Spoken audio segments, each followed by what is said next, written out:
एक बार जो नाम उच्चारण कर ले राधा, उसका कभी अमंगल नहीं हो सकता। भगवान श्री कृष्णचंद्र जी उद्धव जी के पूछने पर पूजा विधि का वर्णन बता रहे हैं कि साधक कैसी पूजा करे जिससे हमको प्राप्त हो। तो दो प्रकार की पूजा पद्धतियां बताई, एक तांत्रिक और एक वैदिक मंत्रों के द्वारा। लेकिन अपनी वृंदावन की जो पूजा है, ये पूजा ही नहीं है, ये सेवा है और ये है भावोत्सवेन। ये न तांत्रिक है न वैदिक है, ये भावोत्सव है। जब भाव जैसा उठा, लाडली लाल को दुलार कर रहे, न वेद मंत्रों का यहां प्रवेश है न तंत्र का प्रवेश है। यहां भाव के द्वारा आठों पैर अष्टयाम सेवा होती है। तांत्रिक और वैदिक सिद्धांत, उपासक पहले पूजा की सामग्री इकट्ठी कर ले, फिर इस प्रकार कुशा बिछाए कि कुशा के अगले भाग पूर्व की ओर हो। आज तक हमें यहां दिशा पता नहीं चली, हमें दिन का पता नहीं, कौन सा दिन, सच्ची कह रहे, तारीख का पता नहीं, आज तक दिशा का पता नहीं चला, ये कौन सी दिशा में बैठे हम। भगवान कह रहे हैं कि पूर्व की ओर कुशा का अग्रभाग करके बिछावे, तदनंतर उत्तर की ओर मुंह करे और अचल प्रतिमा हो तो उसके सामने बैठना चाहिए। जैसे अचल प्रतिमा है तो सामने बैठना। फिर पूजा कार्य प्रारंभ करे, पहले अंगन न्यास कर ले, फिर करन न्यास कर ले, फिर मूर्ति में मंत्र न्यास करे। प्रतिमा में पहले जो समर्पित सामग्री उसको हटा ले, पोंछ दे। इसके बाद जल से भरे हुए कलश और प्रोक्षण पाद आज की पूजा गंध पुष्पादि से करे। प्रोक्षण पात्र के जल से पूजा सामग्री और अपने शरीर को पवित्र करे। तदनंतर पाद्य, अर्घ और आचमन के लिए 3 पात्रों में कलशे में जल भर कर रख ले, उनमें पूजा पद्धति के अनुसार सामग्री डाले। पाद्य पात्र में आचमन के लिए 3 पात्रों में कलशे में जल भर कर रखे और जो पाद्य पात्र है उसमें सांवे के दाने, दूब, कमल, विष्णुक्रांता, चंदन, तुलसी दल और अर्घ पात्र में गंध, पुष्प, अक्षत, जौ, कुश, तिल, सरसों, दूब, आचमन पात्र में जायफल, लौंग ये डाले। इसके बाद पूजा शुरू करे। ये वृंदावन धाम है महाराज, यहां सब नहीं, यहां तो प्रेम की उपासना है। इसीलिए वृंदावन की लीला मत समझो गुरु को चिल्लाया, ऋषि मुनि गए हार जपे जा राधे राधे।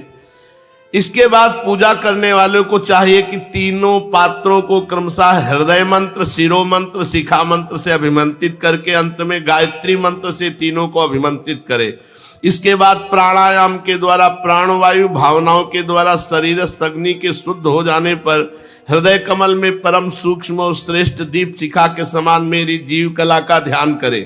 बड़े बड़े ऋषि मुनि ओमकार, आकार, उकार, मकार, बिंदु, नाद इन 5 कलाओं के अंत में उसी जीव कला का ध्यान करते हैं। वो जीव कला आत्मस्वरूपिणी है। जब उसके तेज से सारा अंतःकरण और शरीर भर जाए तब मानसिक उपचारों से मन ही मन उसकी पूजा करनी चाहिए। तदनंतर तन्मय होकर मेरा आवाहन करे और प्रतिमा आदि में मेरी स्थापना करे। फिर मंत्रों के द्वारा अंगन न्यास करके उसमें मेरी पूजा करे। उद्धव जी मेरे आसन में धर्मादि गुणों और विमलादि शक्तियों की भावना करे। आसन के चारों कोनों में धर्म, ज्ञान, वैराग्य, ऐश्वर्य रूप 4 पाए हैं। अधर्म, अज्ञान, अवैराग्य और अनैश्वर्य ये चारों दिशाओं में डंडे हैं।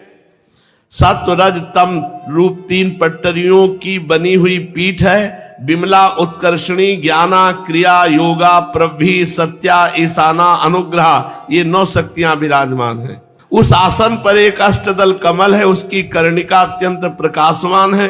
पीली पीली केसरों की छटा निराली हो रही। आसन के संबंध में ऐसी भावना करके पाद्य, आचमनी, अर्घ आदि उपचार प्रस्तुत करे।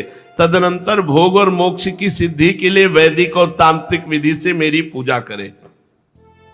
सुदर्शन चक्र, पांचजन्य, शंख, कौमोदकी, गदा, खड्ग, बाण, धनुष, हल, मूसल इन 8 आयुधों की पूजा करें। 8 आयुधों की पूजा करें।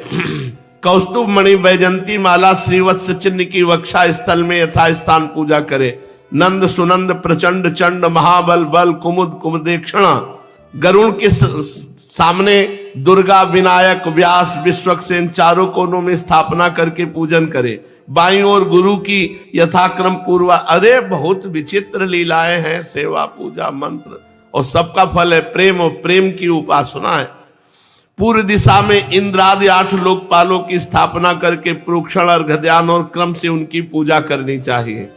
प्रिय उद्धव, यदि सामर्थ्य हो तो प्रतिदिन चंदन, खस, कपूर, केसर, अर्घादि सुगंधित वस्तुओं द्वारा सुवासित जल से मुझे स्नान कराए। उस समय सुवर्ण घर्म इत्यादि, सुवर्ण घर्मानुवाक, जितम ते पुंडरीकाक्ष इत्यादि महापुरुष विद्या, सहस्त्र शीर्षा पुरुषाहा इत्यादि पुरुष सूक्त, इंद्रम नरो नेमधितो हवंत इत्यादि मंत्रोक्त राजनादि सामगायन पाठ करता हुआ मेरी पूजा करे, स्नान आदि करावे। मेरा भक्त वस्त्र, यज्ञोपवीत, आभूषण, पत्र, माला, गंध, चंदन आदि से प्रेम पूर्वक यथावत मेरा श्रृंगार करे। उपासक श्रद्धा के साथ मुझे पाद्य, आचमन, चंदन, पुष्प, अक्षत, धूप, दीप आदि सामग्रियां समर्पित करे। हो सके तो गुड़, खीर, घृत, पूड़ी, पुआ, लड्डू, हलवा, दही और दाल, ये विविध व्यंजनों का नैवेद्य लगावे। तभी तो बिहारी जो महाराज को जो भोग लगता है वो नारायण भी तरसते हैं, क्योंकि प्रेम से पूरित होकर जो ब्रजजन अर्पित करते हैं। अच्छा, भोग लगावे, दाल आदि से व्यंजन का भोग लगावे। अलियो फिर कह रहे दतुवन करावे, फिर उपटल लगावे, फिर पंचामृत से स्नान करे, फिर सुगंधित लेप लगावे, फिर दर्पण दिखावे, भोग लगावे। शक्ति हो तो प्रतिदिन मेरे पर्वों के अवसर पर नाचे गावे। देखो श्री जी की कृपा से अपने यहाँ पूरी दिनचर्या होती है। भगवत चर्चा होने के बाद मंगला आरती के बाद श्री जी का नाम कीर्तन, नृत्य, फिर तुरंत स्नान, श्रृंगार, पूरा 8 पैर की सेवा होती है। उद्धव जी तदनंतर पूजा के बाद शास्त्रोक्त विधि से बने हुए कुंड में अग्नि की स्थापना करे। वह कुंड मेखला, गर्त और वेदी से शोभायमान हो। उसमें हाथ की हवा से अग्नि प्रज्वलित करके उसका परिसमूहन करे। वेदी के चारों कुशी कंडिका करके, अर्थात चारों ओर 20-20 कुछ बिछाकर मंत्र पढ़ता हुआ उन पर जल छिड़के। इसके बाद विधि पूर्वक समिधाओं का अनुवाधान कर्म करके अग्नि के उत्तर भाग में होमोपयोगी सामग्री रखे। प्रोक्षणी पात्र के जल से प्रोक्षण करे। तदनंतर अग्नि में मेरा इस प्रकार ध्यान करे। मेरी मूर्ति तपाए हुए सोने के समान दम दम दमक रही। रोम रोम से शांति की वर्षा हो रही। लंबी विशाल 4 भुजाएं शोभायमान है। उसमें शंख, चक्र, गदा, पद्म विराजमान है।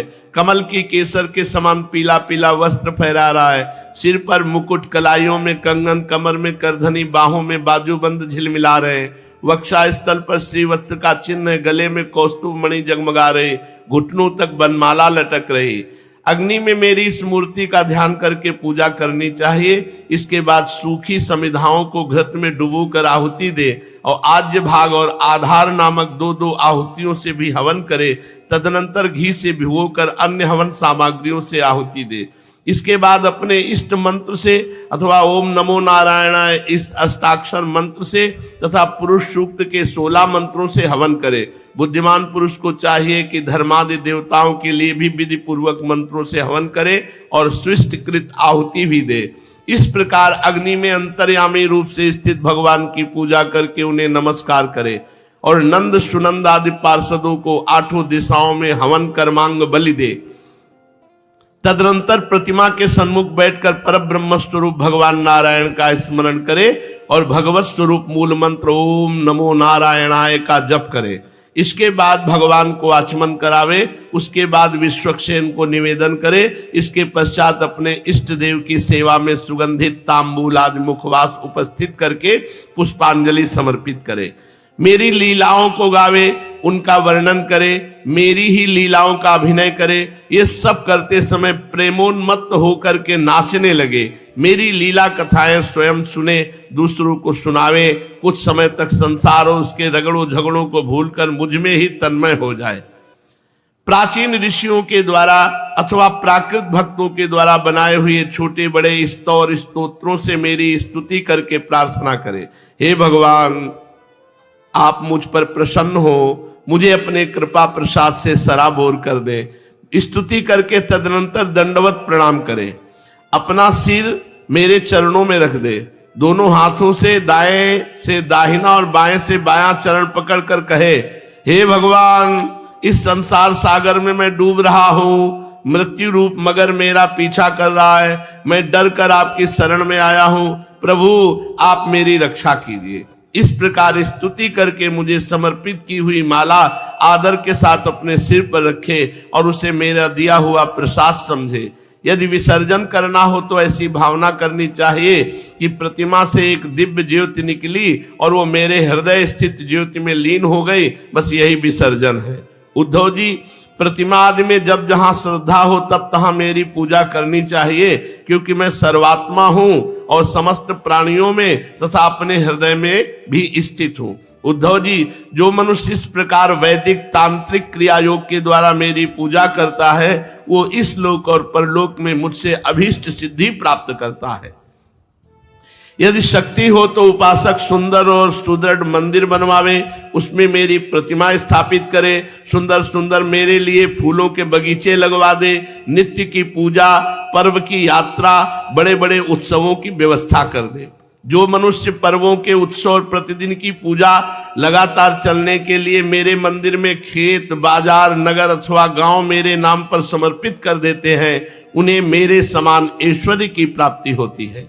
मेरी मूर्ति की प्रतिष्ठा करने से पृथ्वी का एक छत्र राज्य मिलता है, मंदिर निर्माण से त्रिलोकी का राज्य मिलता है, पूजा आदि की व्यवस्था करने से ब्रह्मलोक, तीनों के द्वारा मेरी समानता प्राप्त होती है। और जो निष्काम भाव से मेरी पूजा करता है उसे मेरा भक्ति योग प्राप्त होता है और उस निरपेक्ष भक्ति योग के द्वारा वो स्वयं मुझे प्राप्त कर लेता है।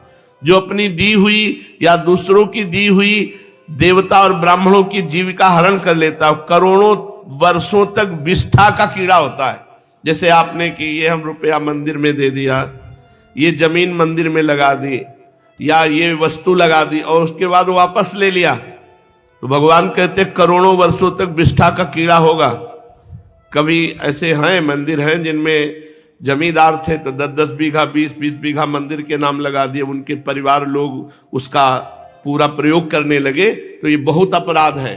जो भगवान के निमित्त अर्पित कर दी जाए उस वस्तु का स्वयं प्रयोग नहीं करना चाहिए, वो करोड़ों वर्षों तक विष्ठा का कीड़ा होता है। जो लोग ऐसे कामों में सहायता या प्रेरणा या अनुमोदन करते हैं, वे मरने के बाद बड़े दुख के भागीदारी बनते हैं। यदि उनका अधिक हाथ रहा तो अधिक फल होता है, यदि कम रहा तो कम मिलता है। इस तरह मेरी पूजा करे और सावधानी के द्वारा मेरे को अपने आप को समर्पित कर दे तो मेरी प्राप्ति हो जाती है। शेष चर्चा आगे। श्री राधा वल्लभ लाल।